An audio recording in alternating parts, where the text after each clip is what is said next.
the media are typically seen as makers of consensus and harmony and concordance, all of that. But India is actually a spectacular case of the opposite happening. The Hindus, who are the majority, are being positioned as the victims of historic injustice, and it's the minority that are being presented as their aggressors.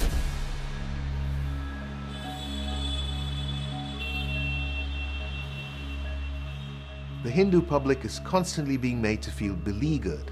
They're presented with this external threat, Muslims, against which they're supposed to unite. And in the process, the viewing public is actually led to assent to whatever the political leadership says.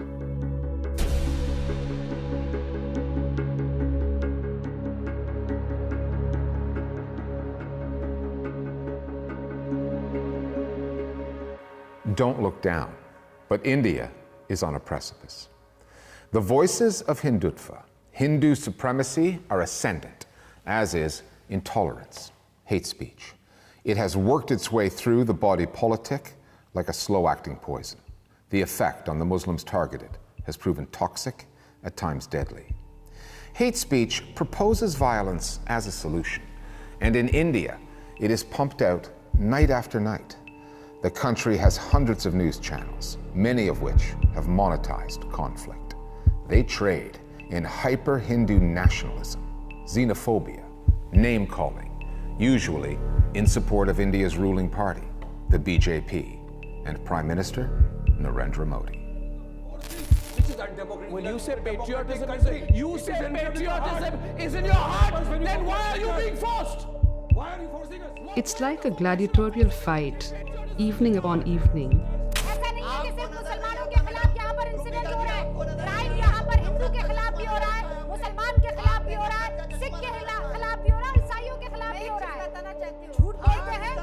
With all its attendant cruelties and the banality of hypnotic entertainment. I think, sir, you are appalling in the way you conduct yourself on television. It's appalling. You're a disgrace.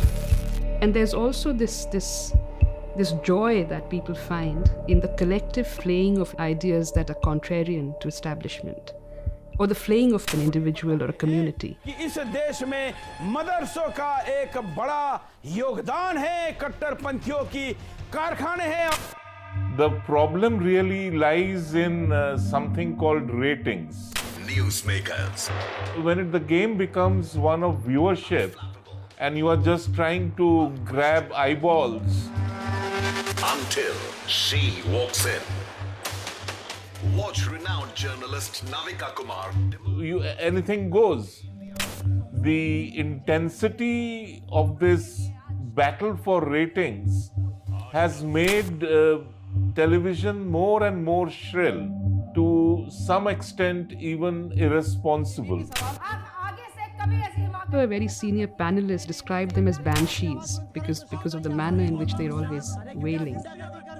And this kind of dramatized TV seems to work because our very insecure, down and out middle class likes to put a face to all its insecurities, to all its fears, to all its anger, its resentment and its hate.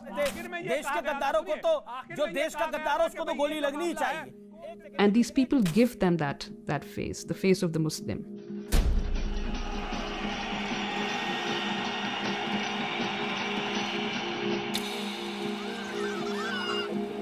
To understand how India got here and how exceptional and dangerous a moment this is in its history, one has to go back in time. Long years ago, we made a tryst with destiny, and now the time comes when we shall redeem our pledge. In 1947, after almost a century under British colonial rule in South Asia, the country won its independence. Out of the fires of partition, India forged a constitutional commitment to secularism and multiculturalism. Hindus were the majority, but all of India's citizens were to be treated equally under the law. Bit by bit, decade by decade, the BJP has sold more and more Hindus on the idea that their way of life is under siege, that Muslims pose a threat. And the news media, which have been transformed and effectively weaponized, have been crucial to the messaging. The founding fathers of India had this vision of the nation which was quite different from Pakistan, a state defined by religion, and they wanted India to be a state for all its citizens. But I think somewhere along the line, secularism or even the idea of democracy, it didn't really percolate down to everyone in India, to a point that today these concepts perhaps only resonate with an elite. And the BJP and its Hindutva network have been pushing at this issue, this crisis of Hindu identity, for a very long time. What's happened simultaneously is a remarkable shift in television news and the content that you see on the news today.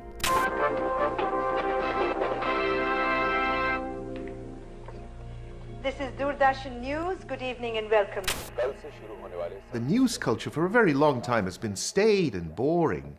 So the idea that you could actually be educated by what these voices on the air are saying is very new. But funnily enough, it's actually welcomed. You have a Hindu community that the media are doing their very best to try and unite. How do they do that? Well, firstly, by positioning the sense of an external enemy, right, against whom then you're all supposed to be united. Most importantly, you don't have to look inside and ask, what actually unites all of us Hindus together? So here you have these anchors telling people what they should think, whom they should approve of, and whom they should disapprove of. And it kind of works. Narendra Modi will be India's next Prime Minister. And in his victory speech, he described himself as Mazdoor number one, committing himself to the service of the people.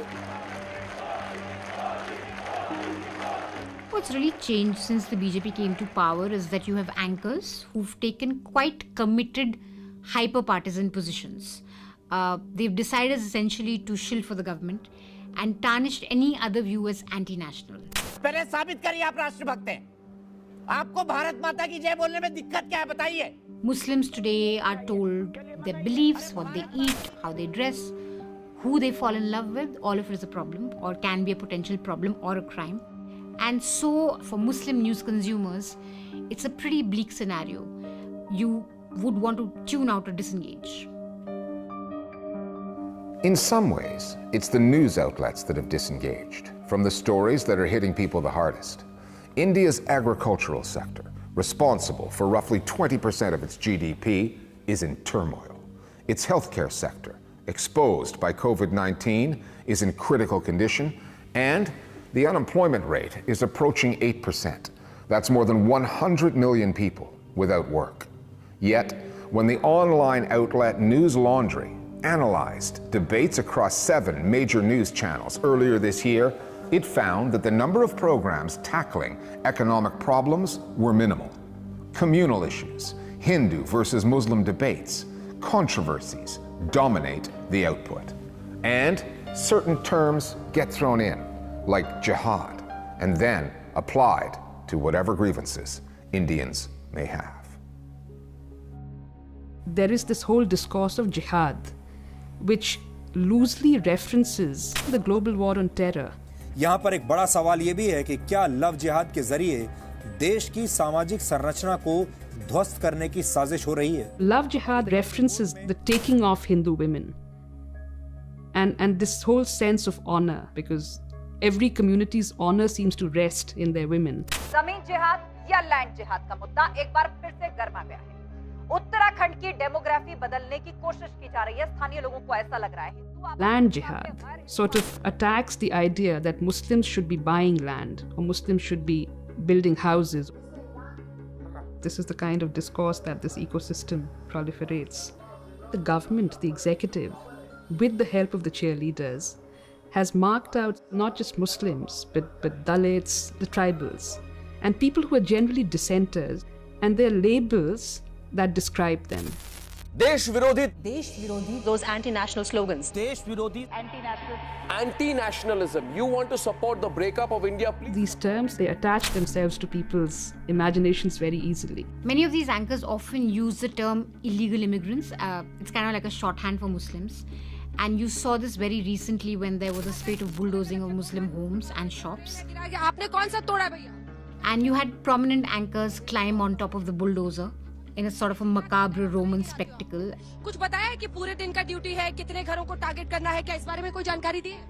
And of course, there's no proof of them being illegal. Some of them even, in fact, have documents which show that they have benefited from the Prime Minister's housing scheme. But because you can just label these people as illegal or call their enterprise illegal, and because it's such a spectator sport, the audience is almost numbed into thinking that these people must deserve it. The Listening Post repeatedly requested interviews with a half dozen of India's most prominent news anchors. None wanted to speak with us. There is no larger religious minority group in any country than India's Muslims. 20% of the population, more than 220 million people. Communal tensions and violence there have a long history. And given the sheer number of people involved, what is being said on the airwaves and echoed across social media, tolerated by the Modi government and arguably even stoked by it, our producer put this question to the senior advisor to India's Ministry of Information and Broadcasting. When you consider how large India's Muslim minority is, are you concerned about the incessant dehumanizing news coverage of that community? Does the government have a responsibility to deal with this kind of hate speech? You know, what you call hate speech is also, it can be called clickbait speech. I would not necessarily link it to something directed at Muslims in India. And as you rightly said, it's not a small minority. I mean, the word minority over here basically means that they are lesser in numbers, but they are not living on the margins. It's not only a comment on the Muslims or a comment on the minorities. Some awful stuff is said about Hindus too. I would not sort of get all worked up about it, but it is worrisome. Worrisome, but not worth getting worked up about.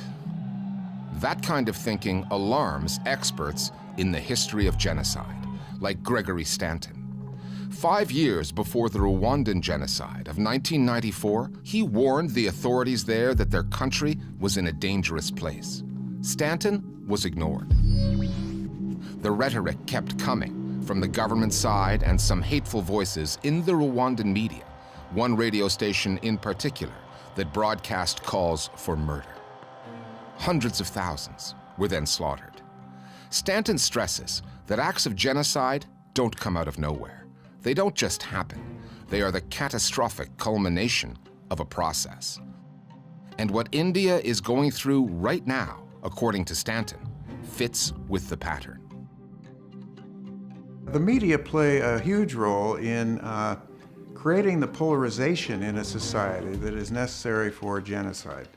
They do this through dehumanizing the targeted group, accusing them of being a cancer in the society or a danger to the society, traitors to the society.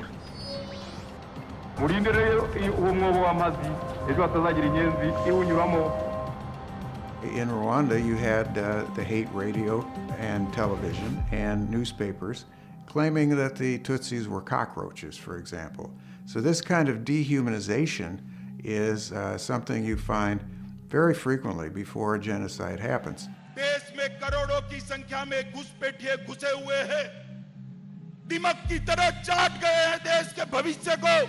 We have the Indian Home Minister, for instance, Shah, using words like termites. Well, doesn't that sound familiar when you study the Rwandan genocide? Every genocide depends on two forces. It depends on popular beliefs that include prejudices against certain groups, and then it also requires leadership. Leadership that profits from that hatred and that uses it to build up its own power. We see both in India today. As hate and division have spread, Prime Minister Modi has stayed mostly silent, showing the kind of discipline some of his officials clearly lack. Anurag Thakur was a junior minister in 2020 when he spoke at this BJP election rally. That got him barred from campaigning by India's Electoral Commission for a total of 3 days. 1 year later, the Prime Minister actually promoted Thakur. He's now India's Minister of Information and Broadcasting. When asked by a reporter if his speech that day helped set off the intercommunal violence that followed in New Delhi, this was his response. ये आप लोग बिल्कुल झूठ बोल रहे हैं। मैं तभी कहता हूं कि मीडिया की जानकारी जितनी है, पहले अपनी जानकारी में सुधार कीजिए। The video of that speech is still online, there for all to see. If you go back and look at the unedited footage, the minister was actually asking people to not raise such a slogan. No footage, no evidence exists of the minister raising that slogan. But just because some mention of it came into media, that became the truth, and that truth got further amplified. It's true that Anurag Thakur didn't say shoot the traitors, but he was basically leading a chant. So I wouldn't read that as him trying to stop the crowd.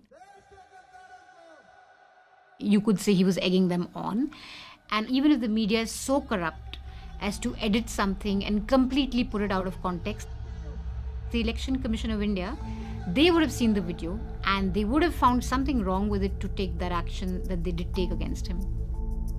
We asked for an interview with Anurag Thakur, but got no response.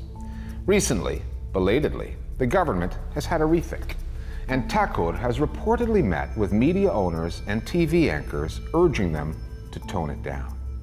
But that will have little effect on the poisonous material spreading online, where so many Indians go to keep informed. By people like Yati Narsinghanand, a right-wing Hindu figure. Last year, he helped organize a 3-day religious gathering in Haridwar, where Hindus called openly for the killing of Muslims.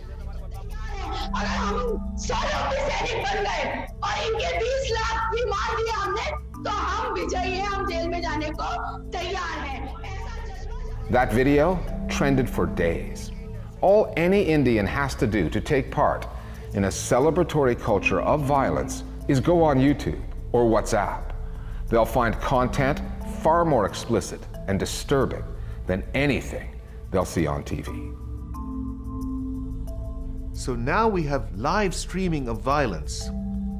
You have live action news and so forth, and that's coming via social media.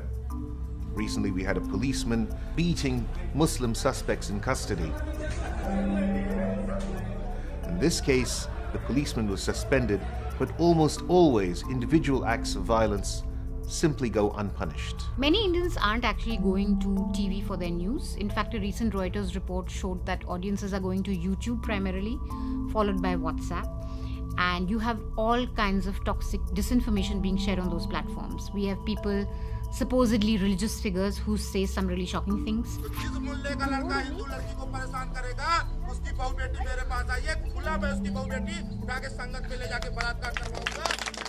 Then there are even new players to this game who kind of impersonate news anchors. They'll feed you all kinds of nonsense from a sort of a news studio setup. ये लोग जुम्मे के नमाज के बाद ही प्रदर्शन करते हैं, आगजनी करते हैं, पथराव करते हैं, कानून को अपने हाथ में लेते हैं और हिंदुओं पर हमला करते हैं. And this stuff gets forwarded and people have no idea what the source of news is. We find many instances of violence against former untouchables, against Muslims, who may actually be blameless. And what it suggests is that violence is actually popular.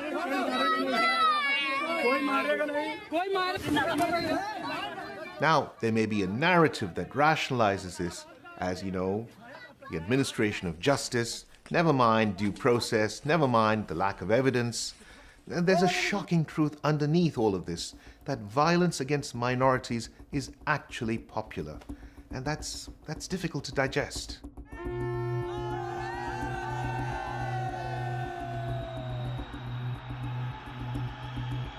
Narendra Modi is not camera shy. Hardly a day goes by without his PR team pumping out another video of the Prime Minister amongst his supporters. But Modi has failed to condemn the toxicity online or in the media, which for many Indians makes him an accessory to the hate crimes that follow. This is a Prime Minister who has crafted his image and his message carefully, and his frequent participation in Hindu religious rituals is usually made for TV. India is the second or third largest Muslim country in the world, so it's absolutely crucial that the government be seen to be above religious differences. But what we have is actually the opposite. A gallop towards an increasingly assertive Hindu identity. So we have Prime Minister Modi appearing on television, meditating in a cave, worshipping in Hindu temples. I mean, all of this is really unprecedented. There's this insistence on demonstrating that the government is a pious government, blessed by the saints, carrying out the will of God, and anybody who opposes the government, who's critical of it, is an India hater. And the foreign media, well, they are hating India too, they're against India, and of course, Modi is the chief hero in the story.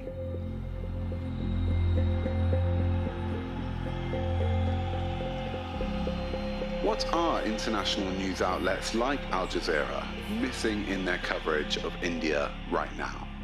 Well, I would like to see, and I'm just being very honest over here, I would like to see Al Jazeera reporting news or reporting events and not being an exclusive channel on Muslim issues in India.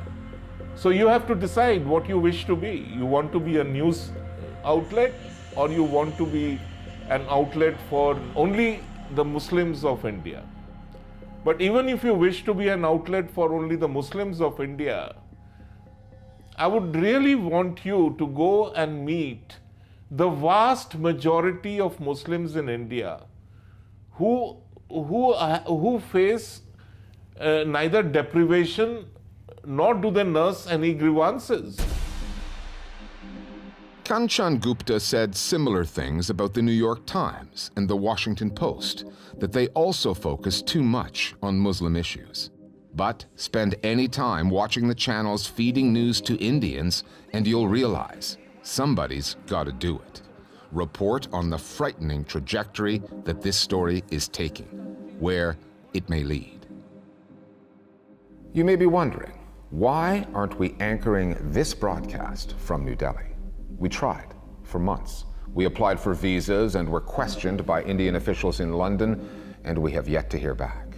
The Modi government is clearly sensitive about foreign news coverage.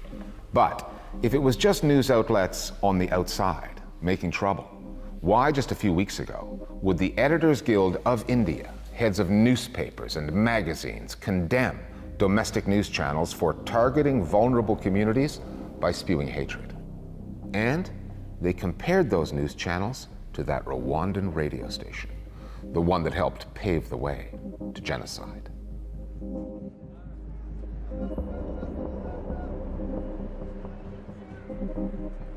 My central fear really is that we're dulling down as citizens. Democracy is not just about free and fair elections, which we in India, we're very good at that. It's about also making an informed choice as a citizen, informed by a free and fair media that holds power to account. So when you alter the very role that the media is supposed to be playing, you subvert democracy.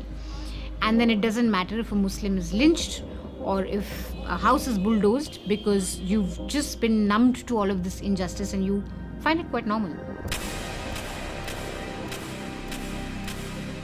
There are calls for our boycott and our extermination, which are getting political currency and social currency, and which are being justified as just some kind of free speech discourse that we must engage with.